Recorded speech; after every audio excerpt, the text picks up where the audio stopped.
Om Sahana Vavatu Sahanau Bhunaktu Saha Viryam Karvavahai Tejasvinavadhitamastu Ma Vidvishavahai.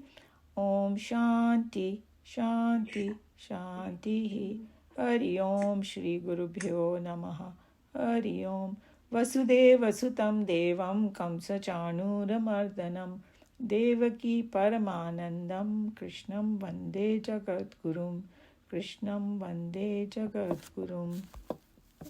So we are on chapter 7 of Bhagavad Gita, and today we are going to do verse 10 of chapter 7. So we did verse 9 last time. Here Krishna Bhagavan is talking about his vibhuti, how to see God, how to experience God in this world. So he started with, I'm the sapidity in water, I'm a light in the moon and the sun, I'm the syllable Om in the Vedas, sound in the space, and humanity in men, or humanity in humans. And then the last verse that we did last week, I'm the sweet fragrance in the earth, and the brilliance and the fire, the life in all beings, and I'm austerity in the austere. And Bhagwan is not satisfied yet. He wants to give some more examples. So he's giving another angle now in the next one. So we'll see. Here is verse 10. Bijam mam sarva bhutanam vidhi partha sanatanam buddhir matam asmi tejas vinamaham. Bijam is seed. Hindi mein bolte bij. Mam, me, means that Brahman. Sarva bhutanam, in all beings. Vidhi, know that. Parth is the name of Arjun. Sanatanam, eternal. Buddhi, intelligence. Buddhi matam, jo buddhiman hote hain, like dhanvan, buddhiman. Asmi, I am.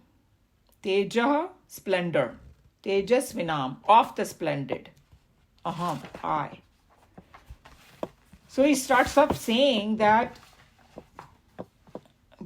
he's telling, I am the bij, I am the seed. So he's telling Arjuna, hey Arjuna, understand that I am the seed, origin of all beings.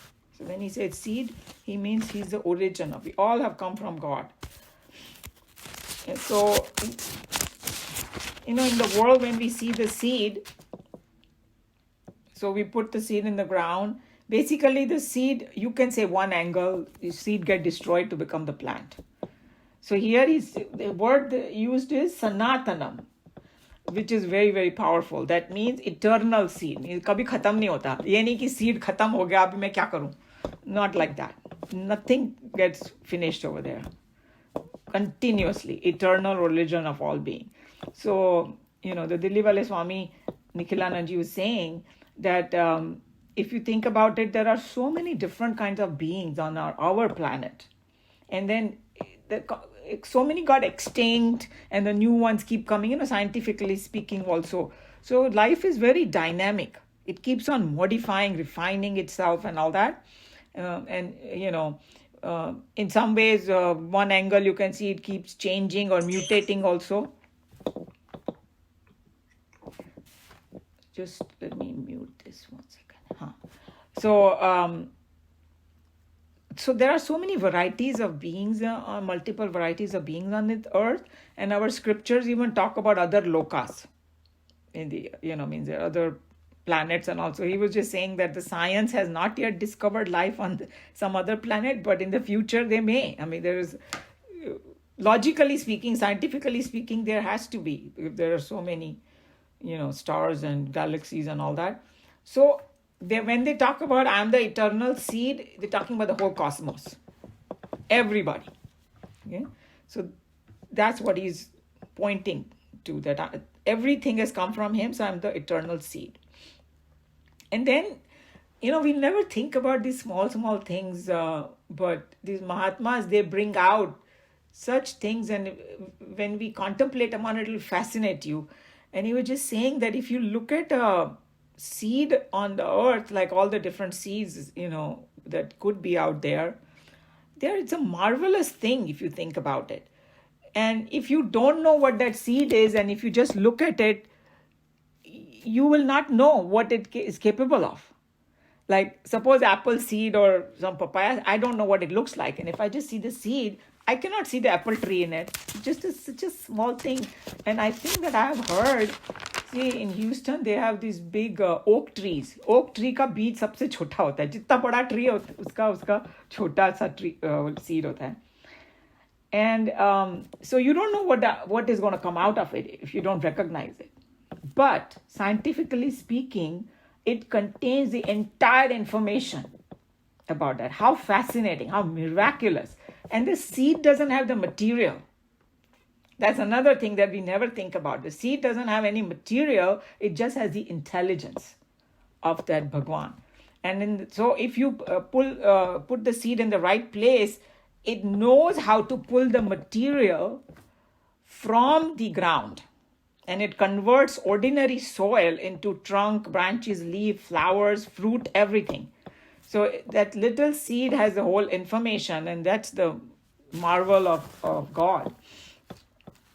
And he's saying, if you think about it, God is showing this miracle every day. It is a miracle if you think about it from that perspective. So, and we should be able to look at it that way. So basically, the entire apara prakriti of Bhagwan, that higher prakriti of it is the seed, or Brahman is the seed, very source of the entire creation. And what kind of seed? Eternal seed, deathless. It will never end. So this is what we can meditate on God as a very source of everything. When we say, hey, what are we? When we say focus on the self, pay attention to the self. If I still don't know how to keep my mind quiet yet, those are the things we can contemplate upon. Very powerful meditation it can be. And then the next thing he says, I am it says, Buddhi Buddhir Matam Asmi. I am the intelligence among those intelligent people. So here it requires a little bit of more analysis over here, that if you just look at it plainly, so okay, Buddhiman ka jo buddhi hai, wo Bhagwan hai. But here when you're talking about the vibhuti of Bhagwan, they're talking about a special kind of buddhi is indicated over here, which it doesn't say, but it's inferred over there like that.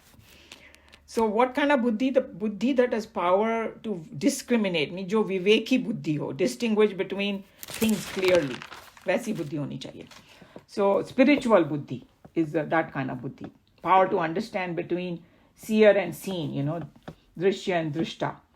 So, and this is called subtle buddhi or sukshma buddhi.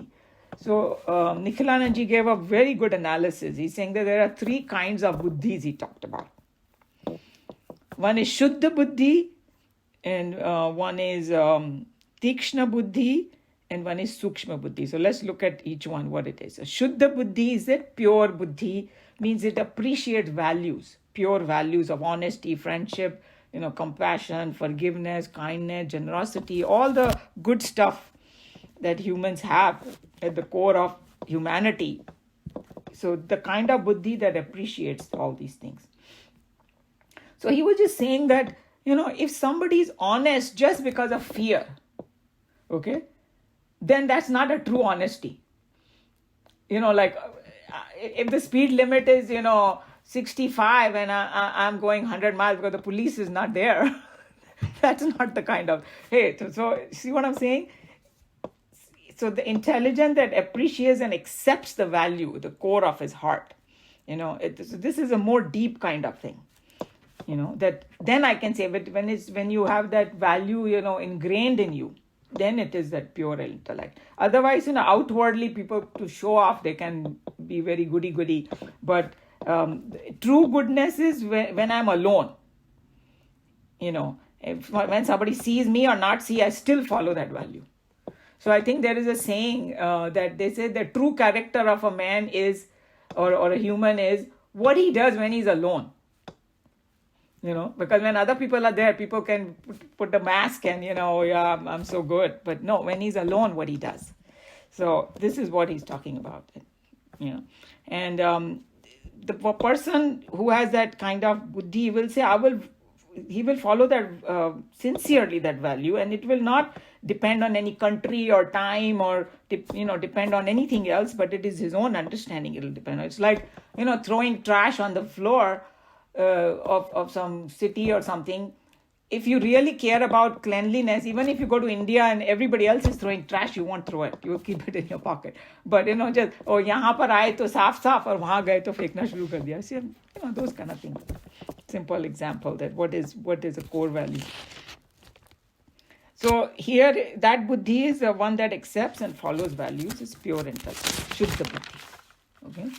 And then he was just telling us one more angle about the Shuddha Buddhi, that these are not at a physical level. Nobody can show you what deep inside you feel. Like somebody say, hey, honesty. So you can't show somebody, hey, I'm very honest, but it expresses in the behavior. It's a little more subtle thing. So, and the next kind of buddhi is tikshna buddhi, means sharp intellect. What does sharp intellect mean? Means जो worldly चीजें हैं ना उसको बहुत अच्छे से कोई समझ ले, and then different objects and different things and differentiate, can analyze and all that. He's saying that, for example, scientists need very sharp intellect, politician, businessman, engineer, doctor. And anytime you go higher in your profession, you need that sharp. Then only you will progress, analyze, distinguish, and all that.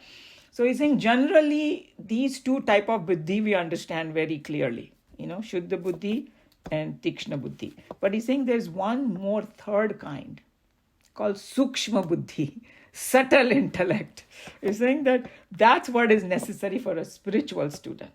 And that's why you can see, some people like Vivekanandaji's guru, Ramakrishna Paramhans. He was a very simple person.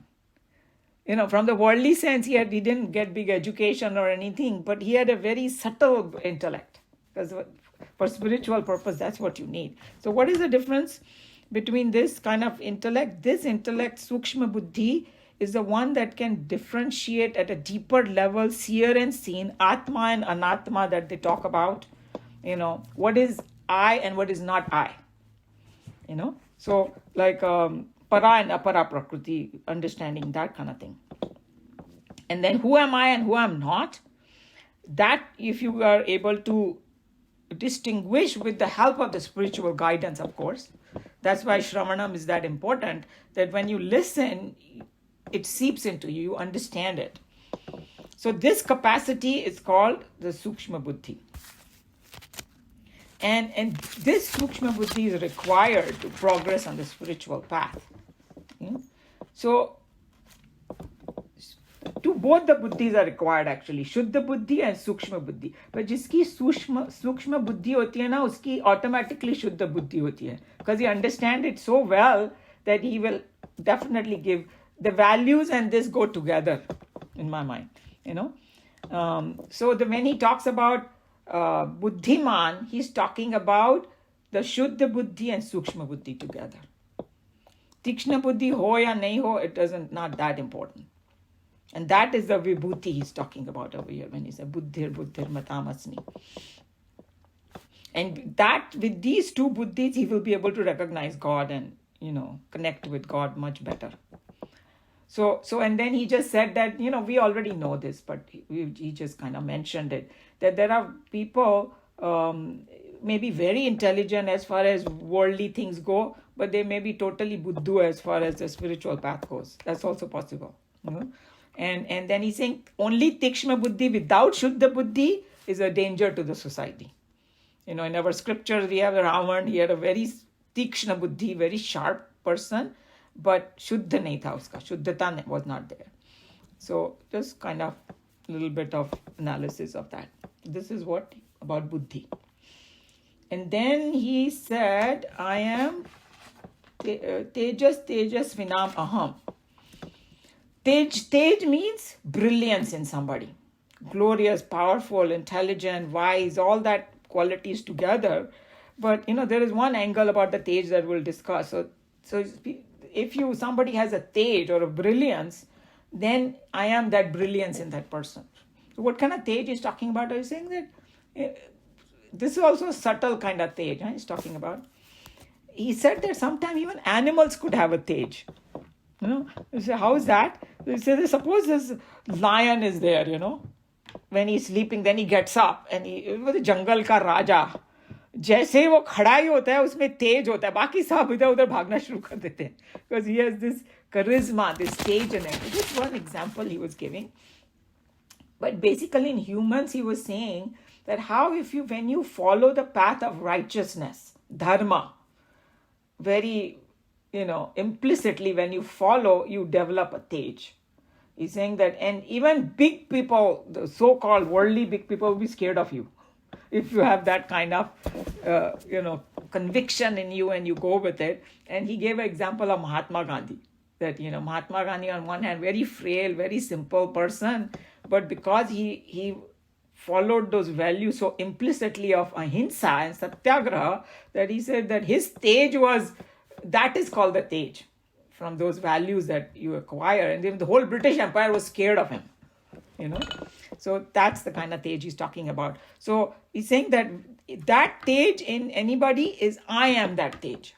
So another thing that happens over here by Bhagwan declaring that nobody can be like egotistic about it. Oh, I'm so great, because all that is coming from the higher self only. It keeps our ego down too. So he's saying that if another thing that Nikhilanandji mentioned, that if you want to bring any change in the world, you have to invoke that tej in us first. Otherwise, nobody's going to listen to you, So that's what we need. So this is kind of a simple one, just kind of expanding on the previous things about, and there's one more verse that we will do it next time about Vibhuti. Any question on this? Comment?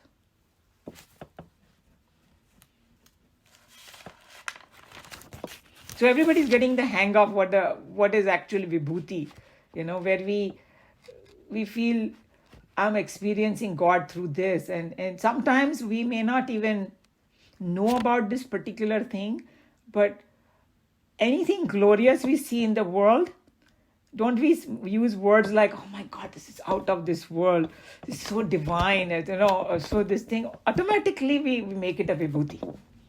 Here he's specifying it, that, how to kind of start recognizing it at a more subtle level in everybody. So next time if we see somebody is very talented or something, so it's a vibhuti of God only, or the simplicity of babies, It is a vibhuti of God. You can just expand it to so many things, It means you cannot escape God. No. That's exactly what because when they say that these people who are self-realized, they never forget God. But it's not like they are doing bhajan the whole time or they are sitting in meditation. They go out in the world. They can be, like Chinmayananji used to say, man of realization downtown. He may be wearing 3-piece suit and running a company, and he may be self-realized. That so because, but how he remembers anything he sees, he knows it's God's glory, not mine, kind of, So true, you cannot escape. But when Krishna Bhagwan promised him in the beginning of this chapter that I'm going to give you the gyan and I'm going to show you how to experience it also. So here is giving you the tips how to do that. That's what it is.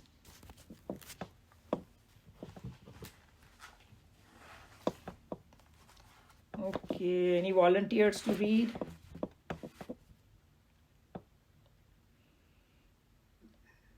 Meeraji then?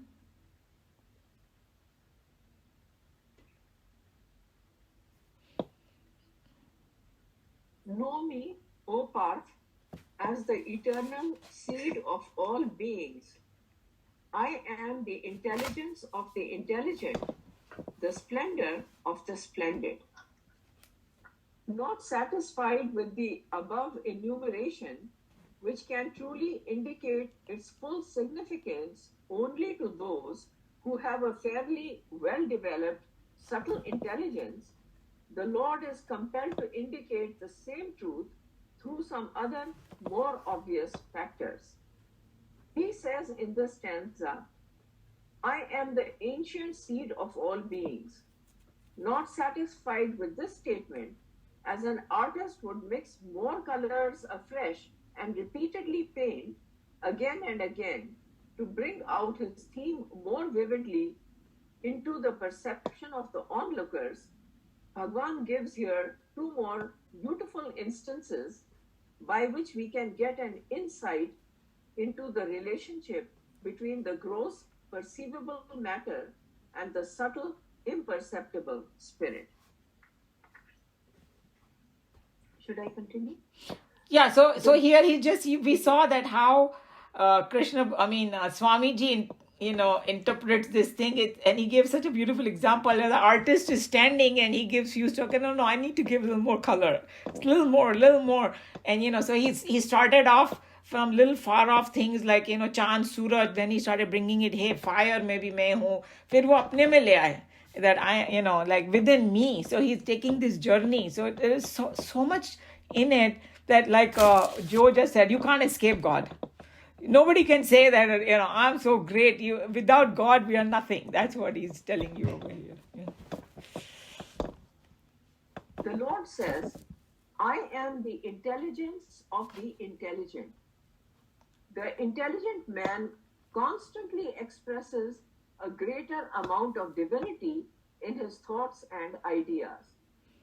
In that intelligent man, the self is the intelligence, that subtle power because of which the individual is capable of bringing out into manifestation an expression of such brilliant intelligence. Similarly, it is also said that the self is that which beams out through the beautiful and the energetic. So, if you think about it, even the seed, when he's talking about intelligence, seed may be intelligence, right? So that whole theme of intelligence he is bringing out in a different way, because we never think about it.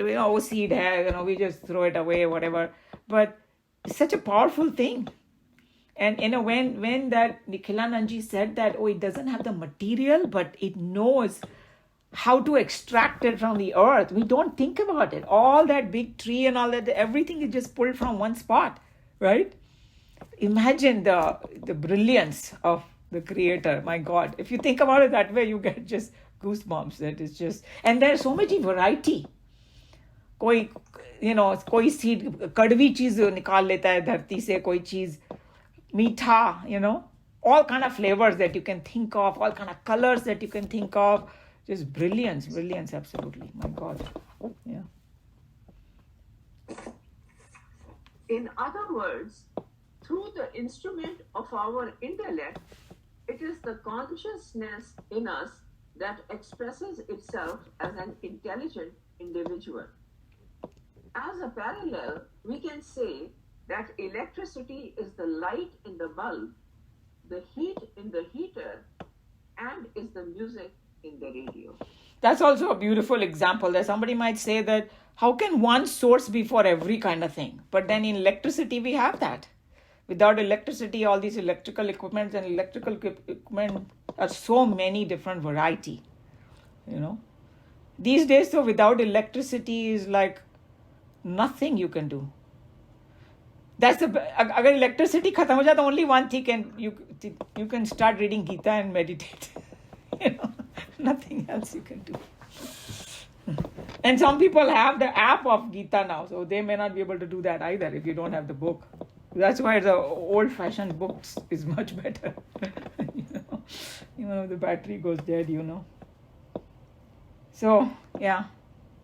I don't know how you guys feel about all this, what he's saying, but there's a lot to contemplate upon. Even though it looks very simple words, but very powerful meditative things. Umaji, I have a question. Yeah. आपने एक example दिया था कि when there is a speed limit of 65 and there is nobody around, somebody is doing 80 or 90. So here could you explain to us how intellect and consciousness is working together?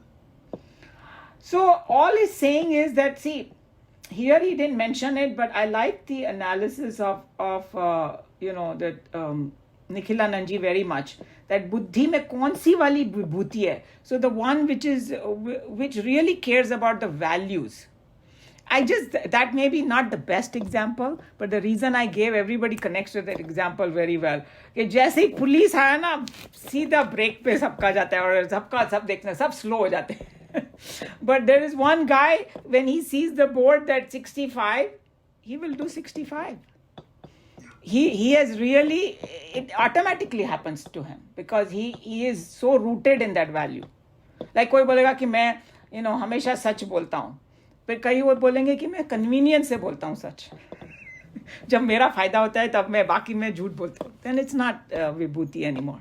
That's what he's trying to say. So when we talked about subtle buddhi, the buddhi that can understand these kind of subtlety of it.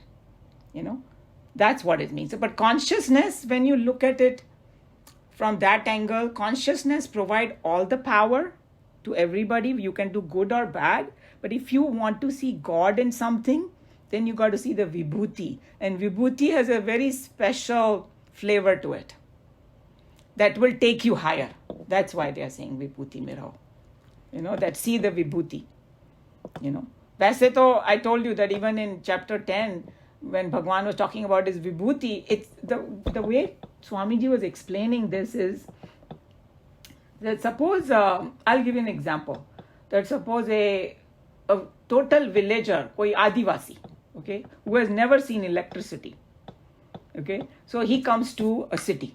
Just a hypothetical example. There are some people who live like that in some deep jungles of India who have never seen anything else. Usko tum le aao, and all of a sudden he sees electric stuff and he's bewildered. ये क्या है? ये light कैसे जल रही है, क्या हो रहा है? तो then उसको electricity समझाएगा कोई. तो वो, this man is so confused and he's saying, what is this electricity? Can you explain it to me? So the person, you might tell him, कोई बिजली कड़केगी ऊपर, समझो. So you will say, see that thing that lights up the whole sky, that is electricity. You're trying to give a very brilliant example. That's called electricity. So he'll say, yeah, but how that electricity is in everything? Can you explain to me, like in this bulb also it is there, it is that bulb also it is there. So you are asking that question, So then you say, yeah, this bulb also has it, that bulb also has it, this computer also has it. Like that you're giving him example. And in the end you will say, what are you saying? It's in everything. So that's how Arjun's condition was. He's saying, hey, you are saying God is everywhere. Can you show me God everywhere? When I have to go fight, how can I see God in when I'm fighting? Or somebody might say I have to go to work, or women might say I have to do my dishes. I'm going to see God in that. So that's where he's bringing this whole thing to a level that, hey, how to see God, and sometimes it's easier to see God in very nice things. कोई बोलेगा कि भाई गंदे पानी में भी God है. We're not gonna like that. See what I'm saying? So, but the truth is that essence of that water is God, but ऊपर से गंदगी आ गई है. So उसका essence तो फिर भी God ही है. But to lift my mind to something higher, these vibhutis are done. So the guy who is speeding at 90, उसका power जो speed करने का वो भी भगवान से आ रहा है. But it is not something that will take you higher. That's why that we should stick with the vibhuti. And I think then vibhuti comes, or it develops through meditation only, doesn't it? Yes, sukshma buddhi se. And sukshma buddhi, obviously meditation helps to make our buddhi sukshma. Right? So it is all interrelated. Because, there are some people who have this sukshma buddhi from very childhood, because they have done their journey from before. And all these saints and sages and all, they are very subtle. And for us, it might take a little time, you have to listen. to the lectures, Swamis, read and contemplate, and then it does become more and more sukshma. It can be developed, in a lifetime too, sukshma buddhi for sure. Yeah. Thank you. Yeah.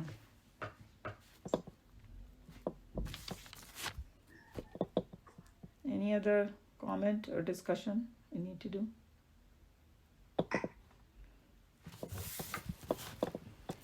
Okay, so I can close Bhagavad Gita here.